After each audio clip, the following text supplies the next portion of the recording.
Hey, welcome everyone to the Balanced Mama Project Radio. I'm your host, Dr. Valerie Rucker-Bussie. I'm here with co-host Dr. Saiah Yates. Hey guys. And we have an extra special guest today. We are super excited to welcome Janelle Carrington to the stage. Janelle Carrington is a licensed clinical social worker and a Reiki master. Whoop whoop. And she blends therapy and energy healing all to support emotional, mental, and spiritual well being. So, we're really excited to dive in with her today. She is the owner and founder of Alchemy Therapy and Holistic Wellness Space. And there she holds space for reflection and transformation and just gentle uncovering of your inner strength. So powerful.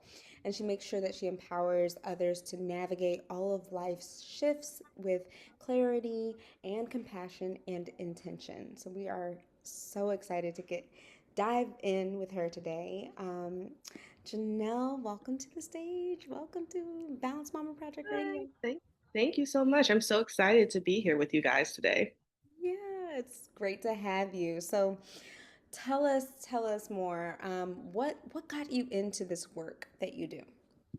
Yeah, so I like to say this work kind of found me as opposed to me finding it. Um, in terms of therapy, I have always been interested in understanding others, and as my work kind of continued, I noticed I was really resonating with moms, and that kind of made me really realize how much support moms really need and how it's so beneficial for them to have a space where they can come and be honest, be messy, be vulnerable, and not have to keep on that mask that often moms feel like they have to put on. And in terms of energy healing, where I worked previously before I became a therapist, I saw this in a hospital, and I thought it could be really beneficial if it worked in a hospital that it could work in a therapy room as well. Amazing. Amazing. I mean, I think that is really inspiring and really impactful. And so, my next question for you is you mentioned to us that you work with moms as well. And Mhm. so, what excites you most about working with moms in particular? Mhm. That's a really good question because one of my favorite things about working with moms is that it's kind of what's the word I'm looking for? A new land that they're kind of exploring for themselves. There are so many ideas around motherhood and what it should be, what it's going to be, what they're expecting from it. And it's such a beautiful space to really help them find what authenticity looks like for you in motherhood instead of, well, what I think my family thinks I should be or what society thinks I should be. Like, what is my motherhood going to look like for me? And kind of allowing them to release all of those old ideas, those narratives or beliefs around what they should do and actually embrace who they truly are in motherhood. So that is my favorite part because if you can catch it at the beginning, it sets up such a beautiful experience for the journey of motherhood. Mm. I feel like, or it seemed like things that jumped out for me were personal expectations versus family expectations, like these different dimensions. And even like, I think in one of our other talks, you had mentioned, when I tell you I love this quote, if I'm quoting you wrong, just requote it right, please. But you were mentioning different people being born one day. And so I do want to hear about the main, like one of the most concerning or the most concerning topics, but do you mind requoting your quote for me if you No, remember? of course. Yeah, so when, there's a birth, there's more than one person that is born in the room. And a lot of times the focus is on, the new baby that has just been born. And people often forget not only is a new baby born, but also a new you is born as well. A new identity is born in that moment too. And that's going to take a lot of nurturing and care and patience the same way you would treat that child. Mm. Absolutely. The new identity is so real. So, can you tell us why would it be important to acknowledge, why is it important to acknowledge the identity shifts in early motherhood? One of the reasons it's really important to identify that is because that new identity is going to kind of fight for space in your life. And a lot of times there's the idea that if I am, I've become a mom, it should just kind of slip neatly in there with the rest of my life. And if mothers are not prepared for that tension that happens between motherhood and all of the other different identities that you hold, it really can create a imbalance and start a lot of emotional dysregulation and a lot of guilt, a lot of shame. Like, why am I not doing this well? Instead of saying, this is part of the process of motherhood, like learning how to integrate it with the rest of the parts of me, instead of saying it's something I have to be only a mother. It's like I'm a mother, but then also I'm still a daughter. Maybe I'm still a sister. Maybe I'm still an aunt. Maybe I'm Mm, still an employee somewhere or a business owner, whatever it is, and yeah. understanding like, yeah, this it's going to be a little bit of a rocky period while I'm trying to figure that out. So it sounds like the identity shifts, and correct me if I'm wrong, but it sounds like the identity shifts are related to adding an additional intersection into your Hmm. existing identities, right? Yeah, nope, that's 100% correct. We don't think that a welcomed identity is going to cause that level of tension. We Yeah. kind of feel like, yeah, it's going to be like, if we're getting married and there could be tension there, but it's different when we become a mom, when we're experiencing the body changes that happen, the mental changes that happen, then we get extra demands about what we're supposed to be doing. So that experience is very special and unique, and to Mhm. take the time to understand how this added identity is going to challenge the other ones a little bit differently. Yeah. Would you say, I wonder, I'm curious, would you say that anyone feels like with this identity, with this added identity, and navigating the responsibilities that come with it. Do you ever have clients that mention anything about a disorientation of sorts? That's what I was gathering from what you were just saying, but I'm curious. Could you say more? Sure, it can feel very disorienting, especially when you have a new mom, first time mom, because Mm, that's a whole new experience. You're realizing a rush of emotions, scared, happy, hopeful, excited. And you feel that usually, a few weeks after the baby is born, you have all these different emotions, and you're expecting, okay, maybe I'll continue to feel like this. But then as, time goes on, baby gets older, maybe going back to work, you kind of notice this kind of disconnect. Like, where are all those like happy, hopeful feelings that I experienced in the beginning? And it can feel a little disorienting, and it can feel very scary, as well. Am I doing a good job? Am I enough? Am I not showing up the best for my child, for my family? So yeah, it can bring um, that disorientation as well, just because if you're not expecting it. So that's why these conversations are so important. So moms feel like, okay, it's not that I'm not doing enough, because that's usually yeah. what the default is. I'm not doing enough, I'm not doing it right, and that's why I'm feeling like this, instead of saying like, yeah, this is actually kind of expected and there's a way to get through this. What Wow. I was gonna say, what I would say to that, I really wish it was, so I'm glad we're talking about it today, but I wish it was highlighted more in the sense that you'll hear about postpartum depression. You'll hear about, oh, you should be excited because you're pregnant. Mhm. Oh, you should be excited because it's postpartum. But then, at least what I know, even as Val and I have been doing interviews, even, well, Val, even from personal experience with you being a mom, I think people get blindsided a little bit because it's like, Mhm. people tell you about all of these things to expect, but what Mhm. I will say, I don't think I've heard so much about the identity shift until this past like 2 years, past 1 year, even with different friends being like, oh, it's a lot trying to process the new role while still Yeah. living life. It's like the rest of life keeps going on and you're expected to Mhm. continue, but Mhm. Yeah. Mhm. no Yeah. one necessarily warms you up for it. And so it is an interesting space. Can I ask you, just because I did mention postpartum depression, do you I almost wonder, do you think that they're in an intertwined space? Do they look similar? Do they look different? Do you I don't know if you could necessarily speak to how the identity shift is either similar to or different from postpartum depression and what that looks like. Mhm. Yeah. From my scope of practice, I see it as like a spectrum. Okay. You're going to see more on the mild side at times where it's just like, yeah, things are a little bit stressful. I'm feeling overwhelmed. I'm having moments of sadness, but I have a good support system. I'm able to talk about my feelings. I'm very in touch with myself. So, okay, I'm generally doing okay.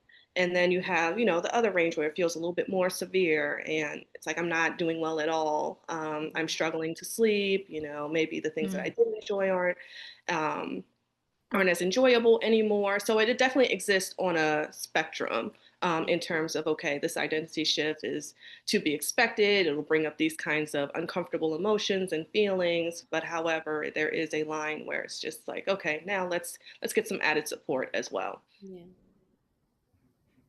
Thank you. Interesting. Hmm. Yeah, thank you so much. I'm like, Janelle, where were you when I was when I was postpartum? Mostly because again, like Dr. Saiah was saying, the identity shift aspect of it was something that I think I wasn't prepared for. And as a physical therapist, it's like I prepared my body, sure. And even, I knew how to energetically on a Reiki level prepare my energy body, but the logical part of my brain that was grappling with the identity shifts, that that was disorienting to me. So, which is why I asked you that question about disorientation. I'm glad Dr. Saya mentioned the postpartum depression as well. That is very, very interesting. So I do wonder. So with the identity shifts, and then we'll probably touch on a couple of other points of topics as well. But with the identity shifts, how does that relate to feeling alone or isolated? I know in a previous conversation we even talked about spiraling, and so can you talk a little bit more about that? Um, Yeah. that happens Um, postpartum as well. Sure. So with identity shifts, it can feel, like we discussed, very scary at times if you're not expecting it. And also, what can kind of trigger a, anxiety spiral is expectations, usually Mm, around how I should be performing in motherhood, or if there is a disconnect between what I expected and what is actually happening. yeah. A lot of times, if we've read the books, we've gone to the classes, we've talked to friends, we've done all the things, and, it can give us this false sense of security, like, okay, I know what to expect in my motherhood. Yeah. And then you have your own experience, and it can feel isolating at times if, people around you are like, oh, I didn't have that experience, or, oh, I know, like, it wasn't that hard for me. Um, oh no, lactation went well. It can end up starting, I know, it could just start Yes. a whole spiral around like, oh, I thought I was going to have this type of motherhood and this is not happening for me. And I do not know how to get out of it. No Yeah. one's relating, no one's understanding. I'm feeling isolated. I feel like nobody's understanding me. I feel like I should just kind of tuck it in and be okay, and how that comes at odds at other identities. If we have been the person who's always held it together, if we've been the strong friend, if everybody usually comes to us, and I'm really struggling, and how do I um, be seen in vulnerability when I'm not comfortable with it, or maybe other people are expecting more from me to handle this well? Even that's such a good point. It's such a good point because when I tell you, even in clinic, when we're talking to people about um, birthing experiences, it's like, oh, I didn't have the birth that I wanted, and now I'm trying to process that. And so I imagine when the reality of what actually happens does Mm-hmm. not meet the expectation, I said the spiral can start and the spiral can continue. I think it's so good that I love that you are working with moms in the space, and I'm glad that we're talking about it because I think it at least makes you feel less isolated. You Yeah. know, Yeah. people can say if they feel less isolated or not, but I think it can be less isolating to know that this is a common experience and say, hey, other people go through this. Hey, there are people who help folks process, i.e., Janelle. Mm-hmm. There Yeah. are people who help folks process the actual identity shifts. And then, even when you mention, yes, your own expectation versus reality, but then I think about throwing in family expectations Mm-hmm. and what that looks like. Do you notice if a lot of, or a few of your clients, or if that's a running theme, where family expectations or friend expectations add to the layers of that, Mhm. of the identity shift. Yeah, for sure. One of the first ones that come to mind are how maybe we expect our family or friends to show up for us in this new Mm-hmm. space of motherhood. Mm-hmm. Maybe we feel like, okay, I'm going to have this level of support, this level of check in, and maybe people aren't checking in as much as we had expected or anticipated. And that can feel hard, and it can feel hard to even ask for help in those moments as well. And then you have the reverse of family expectations of, well, how I should raise my child. Okay, you should let them Mm-hmm. cry, you're gonna, don't let them sleep with you, whatever, Mm-hmm. preferences that they have that they Mm-hmm. often try to then have for you. And if you kind of know your child well enough where you're like, no, I don't think that's going to work for my child, then it can feel like come at odds where should I trust my own expectations? They've raised 2 kids, they've raised 3 kids, they raised me. I don't know if I should listen, I Right. don't know if I should listen to them or if I should trust myself. And there's really no room at times, as much as people really do want to be helpful, understanding there's a space for learning within motherhood. Like you're not going to get it right every single time. And that's okay. It's not expected that you're going to get it right every single time. But what's expected is you kind of learn your child and your child's learning you, and you guys are building this relationship together. Mm. I like the not expected to get it right every time because I don't think anywhere else in life we're really expected to get it right. I said, or nothing in life is really like, do it right the first time. And every Hmm. time it's like the learning curve is frustrating. The learning curve can be exciting. The learning curve can be like, yes, I'm Hmm. accomplished. But Yeah. it's just remembering that that is part of the process. Yeah. Yeah, and it is tough to, especially with individuals who are high achieving and go Mhm. getters and really good at all the things that they do. That's Mhm. also really difficult to land in a space that is so unpredictable, that is so up and down, that is Mhm. not linear to I did this thing by the book and then this Mhm. outcome is going to happen. So that's, yeah, very much so.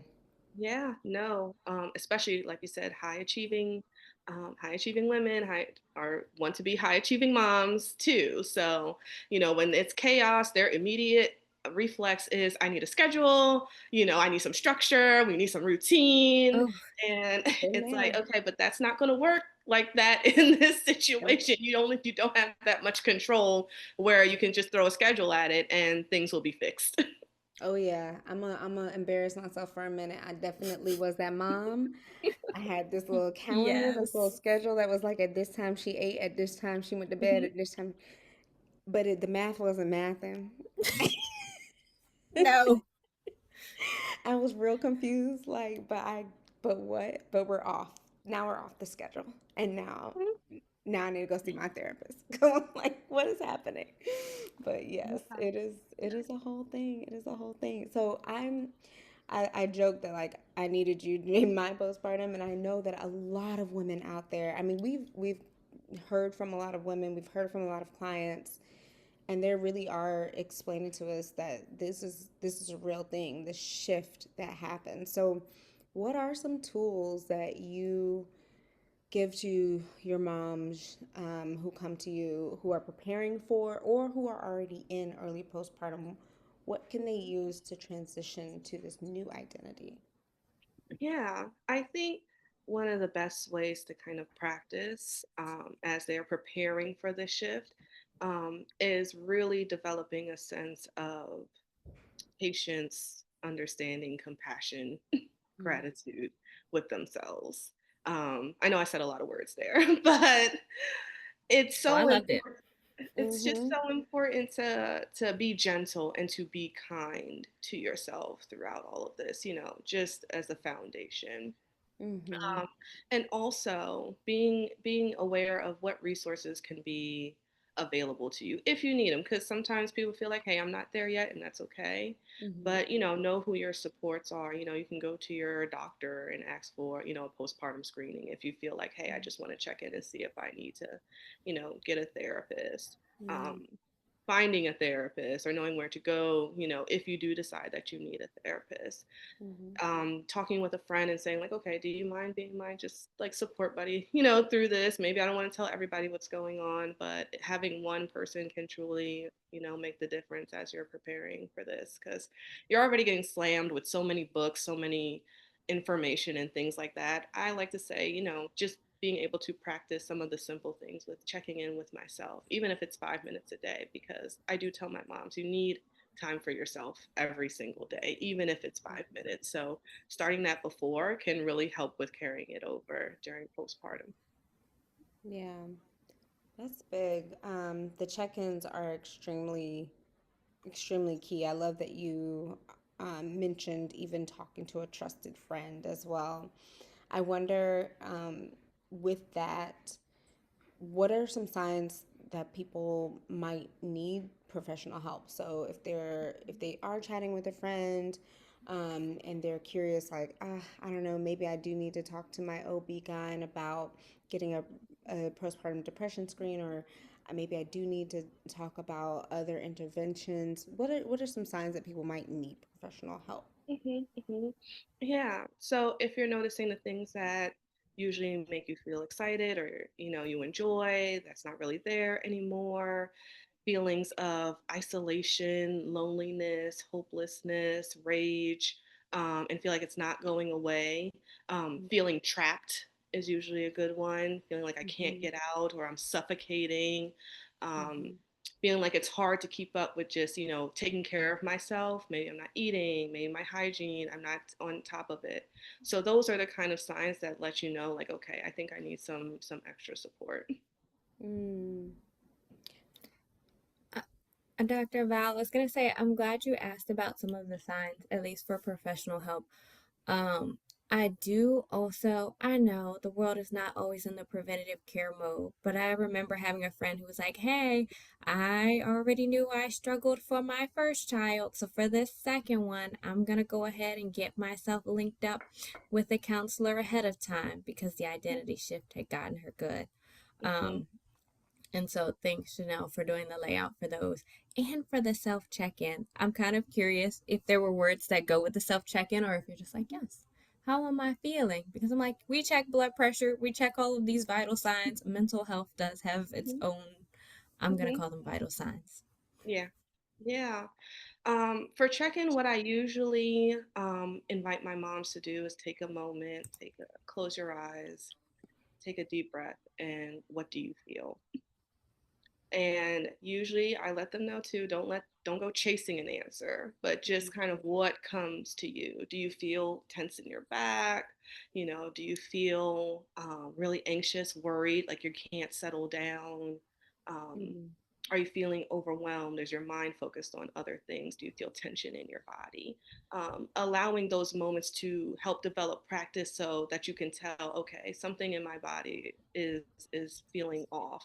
I feel anger here. I feel frustration here. I feel anxiety here. Those simple exercises allow moms to be able to tune in more with their body. And when you're tuned into your body, then you can say what you're feeling and what you need. Mm-hmm. I like it. I like it. I'm probably just going to start practicing the check in just so I'll be in the Mm-hmm. routine ahead of time. Mm-hmm. And also, can you tell us, thank you for sharing your wisdom, but can you also tell us how to find out more about you and how to stay connected with you offline? Sure. Sure. So you can stay connected with me through my website. So it's www.alchemy-therapy.com. Also, I have an IG page, Instagram. I guess I should call it Instagram, right? We Alchemy know. You can Therapy, call it anything. Insta, IG, right? whatever the kids call it these days. Oh, but my Instagram page is Alchemy Therapy LLC. And that will be in the drop down of the Mhm. podcast when it comes up, y'all. You'll see Mhm. it so you can find her. Yeah. Um, Anyways, we thank you so much for your wisdom. Thank you for sharing how to ease the identity shift and for actually educating on what it is and what it looks like. Yeah. It was so invaluable. Yes, thank you so much for having me here. It's been great talking to you guys. Likewise, likewise. Well, until next time, stay balanced, mamas. We'll see you on the other side.